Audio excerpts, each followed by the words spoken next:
సార్వత్రిక ఎన్నికల నేపథ్యంలో ఆంధ్రప్రదేశ్లో టీడీపీ కూటమి అధికారంలోకి రాబోతోందని ఆ జాతీయ మీడియా సంస్థలు భావించాయా?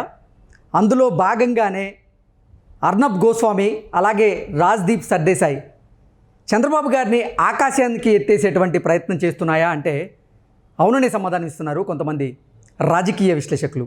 ఈ నేపథ్యంలో ఈ అంశం మీద మనతో చర్చించేందుకు ప్రముఖ రాజకీయ విశ్లేషకులు నిమ్మగడ్డ సీతారత్న కుమారి గారు మనతో ఉన్నారు. మేడంతో మాట్లాడదాం. మేడం నమస్తే. మేడం మేడం రానున్నటువంటి ఎన్నికల్లో ఆంధ్రప్రదేశ్లో టీడీపీ కూటమి అధికారంలోకి రాబోతోందని ఆ జాతీయ మీడియా సంస్థలు భావించాయా? అందుకే ఆ జాతీయ మీడియా సంస్థల్లో ప్రధానంగా వినపడేటువంటి అర్నబ్ గోస్వామి గారు, రాజ్దీప్ సర్దేశాయ్ గారు చంద్రబాబు గారిని ఇంటర్వ్యూ చేస్తూ ఆకాశానికి ఎత్తేసారా అంటే ఏం చెప్తారు?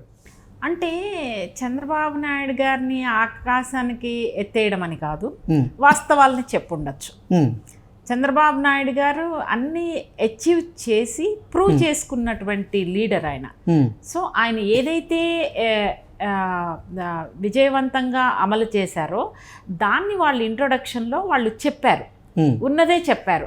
దానికి ఆంధ్రప్రదేశ్ గవర్నమెంట్ అధికారంలోకి వస్తుంది, చంద్రబాబు నాయుడు గారు గుడ్ లుక్స్లో ఉందాము అని చెప్పిందని నేను అనుకోవట్లా. ఎందుకంటే ఒక వ్యక్తిని ఇంటర్వ్యూ చేసేటప్పుడు వాళ్ళ గురించి ఇంట్రడ్యూస్ చేసేటప్పుడు వాళ్ళు ఇంతకుముందు చేసినటువంటి అచీవ్మెంట్స్ చెప్పడం అనేది క్వైట్ కామన్. ఆ ప్రాసెస్లో భాగంగా వీళ్ళు చెప్పారని భావించాలి. అయితే ఇప్పుడున్నటువంటి పరిస్థితుల్లో డెఫినెట్గా చంద్రబాబు నాయుడు గారు ఎన్నో ఆయన ఇండస్ట్రీస్ని అట్రాక్ట్ చేయడం కానీ, ప్రపంచ దిగ్గజాలని ఆంధ్రప్రదేశ్ వైపు, హైదరాబాద్ వైపు చూసేటట్టుగా చేయడంలో చంద్రబాబు నాయుడు గారి పాత్ర అద్వితీయం, మరువలేనిది. ఎందుకంటే ఆయన తీసుకున్నటువంటి నిర్ణయాలు కానీ, ఆయన తీసుకున్నటువంటి క్విక్ డెసిషన్స్ కానీ, ఆయన విజన్ 2020 కానీ, ఆ రోజున చిన్న వయసులో చంద్రబాబు నాయుడు గారు అప్పుడు యంగ్ ఏజ్, ఆయన 40s, ఎర్లీ 40s ఆయన ముఖ్యమంత్రిగా అయ్యారు. ఆయన ఫస్ట్ ల్యాప్టాప్ యూజ్ చేసిన ఇండియన్ చీఫ్ మినిస్టర్. అప్పటి వరకు ల్యాప్టాప్ ఎవరు యూజ్ చేయాల, చంద్రబాబు నాయుడు గారితోనే అది మొదలైంది. అంటే ఆయన ఒక సిఈఓ లాగా, ఒక కంపెనీ ఆర్గనైజేషన్లో సిఈఓ లాగా ప్రజలే స్టేక్ హోల్డర్స్, అందులో వచ్చే అటువంటి ప్రాఫిట్స్ని ప్రజలకు అందించేటట్టుగా ఆయన అనేవారు ఆంధ్రప్రదేశ్ సిఈఓ అని, సీఎం కన్నా కూడా సిఈఓ. ఎందుకంటే దాని ఫలాలు, దాని ఫలితాలని ఒక సిఈఓ సక్సెస్ అయితే కనుక ఆ ఫలాలు ఎంప్లాయీస్కి వెళ్తాయి, షేర్ హోల్డర్స్తో పాటు ఎంప్లాయీస్కి కూడా వెళ్తాయి. అవును. చంద్రబాబు నాయుడు గారు తీసుకున్నటువంటి నిర్ణయాల వలన, ఆయనకున్నటువంటి విజన్ వలన, ఆయనకున్నటువంటి చాతుర్యం వలన, ఆయనకున్నటువంటి అడ్మినిస్ట్రేషన్ స్కిల్స్ వలన ఆ రోజున ప్రపంచ దిగ్గజం మైక్రోసాఫ్ట్ బిల్ గేట్స్ని ఆయన దృష్టిలో చంద్రబాబు నాయుడు గారు పడటం వలన, అంచెలంచెలుగా ఐటీని అభివృద్ధి చేయడం వలన దాని ఫలితాలు స్టేక్ హోల్డర్స్ అయినటువంటి యునైటెడ్ ఆంధ్రప్రదేశ్ ప్రజలకి చేరవేశారు. అంటే సంపదని కింద వరకు వెళ్ళారు. ఆయన చేసుకున్న, ఆయన ఎలా అంటే చంద్రబాబు నాయుడు గారి యొక్క, నిజంగా చెప్తున్నా అండి, ఆయనకున్నటువంటి అపారమైన సంపద ఏంటంటే మేధస్సు ఆయనకున్నది. ఆయనకి భవిష్యత్తు తరాల గురించి ఆలోచించేటువంటి విఘ్నత, ఏం చెయ్యాలి అనే నిరంతరం ఆయన పడే తపనలో నుంచి వచ్చిన అడుగులే ఇవన్నీ కూడా. ఎందుకు నేను ఇదంతా చెప్తున్నానంటే చాలామందిని ఇండస్ట్రియలిస్టులతో మాట్లాడచ్చు, కానీ ఆయన మైక్రోసాఫ్ట్ని ఎందుకు ఎన్నుకున్నారు, బిల్ గేట్స్ని కలవాలని ఎందుకు అనుకున్నారు, ఆయన ఎందుకు ఒక క్లర్క్ లాగా ఫైల్స్ పట్టుకుని గేట్ ముందు నుంచున్నారు? ఇండియన్ పొలిటికల్ హిస్టరీలో ఏ ముఖ్యమంత్రి అయినా కూడా అలా గేట్ ముందు ఫైల్స్తో నుంచుకున్న చరిత్రను మీరు చూసారా, విన్నారా, కన్నారా? ఎక్సెప్ట్ చంద్రబాబు నాయుడు గారు.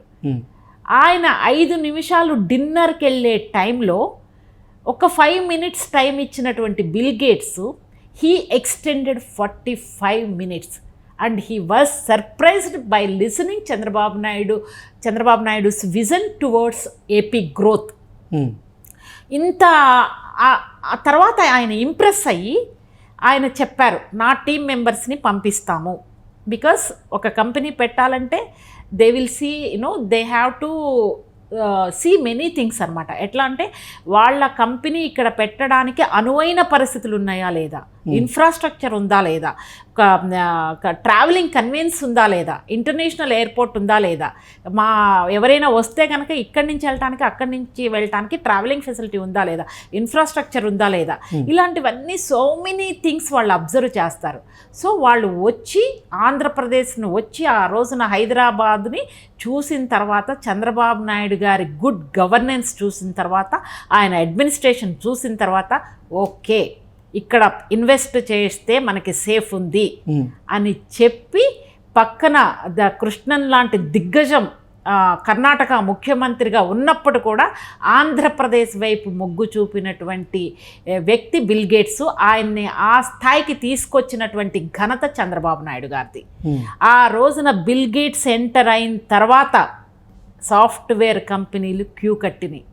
ఒరాకిల్ కానీ, సన్ మైక్రో సిస్టమ్స్ కానీ, మీరు ఏదన్నా చూసుకోండి, హెచ్పి కానీ, అన్నీ క్యూ కట్టినాయి. ఎందుకంటే మైక్రోసాఫ్టే ఎంటర్ అయింది.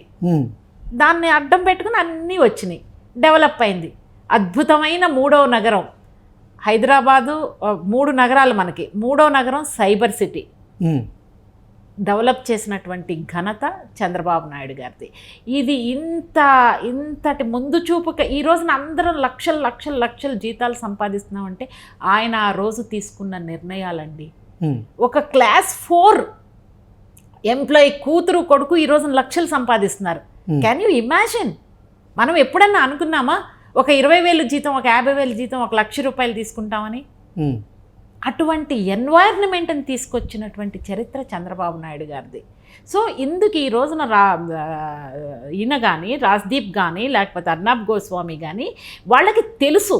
బికాస్ దే ఆర్ సీనియర్ జర్నలిస్టులు. ఏం జరిగింది, ఆంధ్రప్రదేశ్ ఎలా డెవలప్ అయింది, ఏ విధంగా రెవెన్యూని దేశ జీడిపి గ్రోత్లో చంద్రబాబు నాయుడు గారు సీఎంగా ఉన్నప్పుడు ఎన్ని డిజిట్స్ రెవెన్యూ సెంటర్కి వెళ్ళింది అనేది వాళ్ళకి దే నో వెరీ వెల్. అంటే ఎకానమిస్టులకు కూడా తెలుసు, దేశంలో ఉన్న ఇంటలెక్చువల్స్కి తెలుసు, దేశంలో ఉన్న సీనియర్ జర్నలిస్టులు అందరికీ తెలుసు. ఒక స్టేజ్లో చంద్రబాబు నాయుడు గారు దేశ రాజకీయాలని ఒంటి చేత్తో శాసించినటువంటి చరిత్ర. ఇవన్నీ ఏంటంటే తట్టుకోలేక, జీర్ణించుకోలేక ఈ కేసీఆర్ లాంటి నాయకులు, జగన్మోహన్ రెడ్డి గారు లాంటి నాయకులు, అపోజిషన్లు ఎంత నీచంగా మాట్లాడారంటే, ఎంత హీనంగా మాట్లాడారంటే, అంటే అది వాళ్ళ అసూయ మనస్తత్వానికి నిదర్శనం. ఒక వ్యక్తి పార్టీలకు అతీతంగా మన ఆంధ్ర రాష్ట్రం నుంచి, ఆంధ్ర రాష్ట్ర పేరు ప్రఖ్యాతుల్ని మనం పైకి తీసుకెళ్తుంటే, మన తెలుగువాడిగా, మన నాయకుడిగా ఆయన మెచ్చుకోవాల్సినటువంటి బ్రాడ్ మైండెడ్ లేనటువంటి నాయకులు ఈ కేసీఆర్ కానీ, జగన్మోహన్ రెడ్డి గారు కానీ, ఈ so called dirty politicians. I'm sorry to say this, but still I'm saying. ఎంత అవమానకరంగా మాట్లాడారో చంద్రబాబు నాయుడు గారిని. ఏ రోజున వాళ్ళకి మళ్ళీ దిగజారి చంద్రబాబు నాయుడు గారు మాట్లాడలా. అది ఆయన ఉన్నత మనస్తత్వానికి నిదర్శనం. సచ్ ఎ వండర్ఫుల్ పర్సన్ అండి. నేను పార్టీలకు అతీతంగా చెప్తున్నాను, చంద్రబాబు నాయుడు గారు such a wonderful person, highly administrative skills ఉన్న పర్సన్. ఆయన మంచితనం, వాళ్ళ ట్రస్ట్లో ఉన్నటువంటి అనాథ పిల్లల్ని ఎవరైతే చదివిపిస్తున్నారో వాళ్ళకి చిన్నప్పటి నుంచే వీడియో ఎడ్యుకేషన్ ప్రొవైడ్ చేయడం, టెక్నాలజీని అందులో ఇంప్లిమెంట్ చేశారు పేద విద్యార్థులకి. ఈ రోజున జగన్ ఏదో గప్పాలు కొట్టుకుంటున్నాడు, నేనేదో చేశాను. నువ్వు పుట్టకముందే చంద్రబాబు నాయుడు గారు ఇక్కడ ఎడ్యుకేషన్ని, సాంకేతిక విద్యని అందుబాటులోకి తీసుకొచ్చారు చిన్న పిల్లలకి. అటువంటి ఘనత ఉన్నటువంటి నాయకుడు చంద్రబాబు నాయుడు గారు. ఈ రోజున రాజ్దీప్ చెప్పడం ఏంటండి, అర్నబ్ గోస్వామి చెప్పడం ఏంటండి, డెఫినెట్గా చెప్పాల్సిందే. ఎందుకు ఉన్నది చెప్పండి, అదే కదా మీరు జర్నలిస్టులు చేసేది. తప్పులు చేస్తే తప్పులు కూడా చెప్పండి. చంద్రబాబు నాయుడు గారు పలానా ఏరియాలో రాంగ్ స్టెప్ వేశారంటే yes you can tell that also. ఏదైతే మంచి చెప్పారో అది కూడా చెప్పడం. As a journalist, as a true journalist, you have to tell everything truth. అది బాధ్యత వాళ్ళది. నేను అనుకుంటున్నా ఈ రోజున అధికారంలోకి వస్తారని కాదు, ఆయన ఐఎస్బి అండి. దేశంలో ఎంతమంది పోటీలు, నన్ను అసలు మీరు మాట్లాడమంటే ఇంకా చాలా మాట్లాడతా. ఐఎస్బి అనేది అసలు ఎన్నో రాష్ట్రాలు పోటీ పడి ఎందుకు ఆంధ్రప్రదేశ్కే వచ్చింది? Indian school of business, prestigious business school అది. మీరు వెళ్ళండి, నేను వెళ్ళాను, నేను ట్రైనింగ్స్ తీసుకున్నా అందులో ఐఎస్బిలో. అది ఆయన తీసుకురాకపోతే నేను అందులో ట్రైనింగ్కి వెళ్ళేదాన్నా అండి? అఫ్ కోర్స్ నాకు మా కంపెనీ ఆపర్చునిటీ ఇచ్చింది. ఆయన ఆయన ఆయన నిర్ణయం వల్లనే కదా ఐఎస్బి హైదరాబాద్కి వచ్చింది. మాలాంటి వాళ్ళం అందరం ట్రైనింగ్ తీసుకోగలిగాము. ఇటువంటి ఐఎస్బి తీసుకురావడం కానీ సైబర్ సిటీని చూస్తా ఇండియాలో ఉన్నామా ఫారిన్లో ఉన్నామా అనే భావన మనకి ఈ రోజున కలుగుతుంది. ఆ బిల్డింగ్స్ని చూస్తే కనుక, దాన్ని చూస్తే కనుక అసలు ఇండియాలో ఉన్నామా అని మనమే ఆశ్చర్యపోయే స్థాయికి తీసుకొచ్చినటువంటి ఘనత చంద్రబాబు నాయుడు గారిది. ఇవన్నీ మీరు నిమ్స్ని ఎంత అభివృద్ధి చేశారో, ఫ్లైఓవర్ని తీసుకొచ్చిన చరిత్ర చంద్రబాబు నాయుడు గారిది. జన్మభూమి, అసలు నీట్నెస్ అనేది మీకు నేను నిజంగా చెప్తున్నా అండి, వేరే రాష్ట్రాల నుంచి హైదరాబాద్ వస్తే కనుక చంద్రబాబు నాయుడు గారు మార్క్ కనిపించేది. ఎంత క్లీన్ అండ్ గ్రీన్. రాత్రిపూట వర్కర్స్ తోటి క్లీన్ చేయించితే తెల్లారేసరికి క్లీన్ అండ్ గ్రీన్. ఏ ప్రాంతానికి వెళ్ళినా కూడా ఎక్కడికి వెళ్ళినా కూడా ఆయన అఫీషియల్ పనితో పాటు అర్ధరాత్రి తెల్లవారుజామున కారులో వెళ్ళి ఆ పరిసరాలని వాటిని క్లీన్ ఎలా చేస్తున్నారు, వాళ్ళు ఏంటి, ఏ విధంగా దాన్ని ఆంధ్రప్రదేశ్కి అప్లై చేయాలి అంటే నిరంతరమైన తపన చంద్రబాబు నాయుడు గారిలో. దాన్ని తీసుకొచ్చి ఇక్కడ ఇంప్లిమెంట్ చేయడం, ఆ క్లీన్గా ఉంచడం, శుభ్రంగా ఉంచడము, అంటే ప్రజలకి మెరుగైన జీవన విధానాన్ని ప్రజలకు అందించాలి అనే ఒక తపన ఆయనలో. సో ఇవన్నీ ఏంటంటేనండి ఆయన యొక్క లీడర్షిప్కి నిదర్శనం. గవర్నమెంట్ ఎంప్లాయీస్ అండి, మారుమూల గ్రామాల్లో ఉన్నా కూడా, నా ఫ్రెండ్స్ చాలామంది ఉన్నారు, 9ంటికి ఆఫీస్కి వెళ్ళిపోయేవారు. ఎక్కడో నువ్వు గ్రామంలో ఉన్నావు, చంద్రబాబు నాయుడు గారు ఎక్కడో హైదరాబాద్లో ఉన్నారు, నువ్వు 9ంటికి ఎందుకు వెళ్ళిపోతున్నావు అంటే, ఆయనకి నేను 9:30కి వెళ్ళినా 10ంటికి వెళ్ళినా ఇన్ఫర్మేషన్ ఉంటుంది. అంటే అడ్మినిస్ట్రేషన్ స్కిల్స్ ఏ లెవెల్కి వెళ్ళినాయండి అంటే అంత టైంకి వచ్చేటట్టు ఆయన ఎక్కడో కూర్చుంటారు సెక్రటేరియట్లో. అంటే పరిగెత్తించారు. అందుకే అభివృద్ధి చెందిందండి ఆ రోజున. అందుకే అభివృద్ధి చెందింది. పరిపాలనని పరిచయం చేశారు, అభివృద్ధిని ప్రజలకి పరిచయం. అంతకుముందు కూడా చెయ్యలేదని నేను అనలా, అంతకుముందు ముఖ్యమంత్రులు కూడా చేశారు.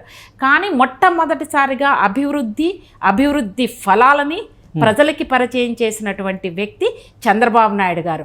ఆంధ్రాలో నుంచి వెంకయ్యనాయుడు గారు ఉన్నారు, పివి నరసింహారావు గారు ఉన్నారు, పెద్ద పెద్ద లీడర్స్ ఉన్నారు, చాలామంది వెళ్ళారు. కానీ ఒక పవర్ఫుల్ పొజిషన్లో, చక్రం తిప్పగలిగే స్థాయిలో పెద్ద పెద్ద జాతీయ నాయకులు క్యూ కట్టిన సందర్భం, పెద్ద పెద్ద నాయకులు అపాయింట్మెంట్ కోసం వేచి చూసినటువంటి వ్యక్తి చంద్రబాబు నాయుడు గారు. ఓకే. సో తెలుగు ప్రజలందరూ కూడా గర్వించదగ్గ నాయకుడు చంద్రబాబు నాయుడు గారు, అందులో ఎలాంటి డౌటు లేదు. ఓకే. సో అందుకని వాళ్ళు ఈరోజు అర్నాబ్ గోస్వామి కానీ రాజ్దీప్ కానీ చెప్పారంటే వస్తారు, రాకపోతారు, అది సెకండరీ అండి. ఆయన వ్యక్తిత్వం అలాంటిది కాబట్టి చెప్పారు. ఓకే.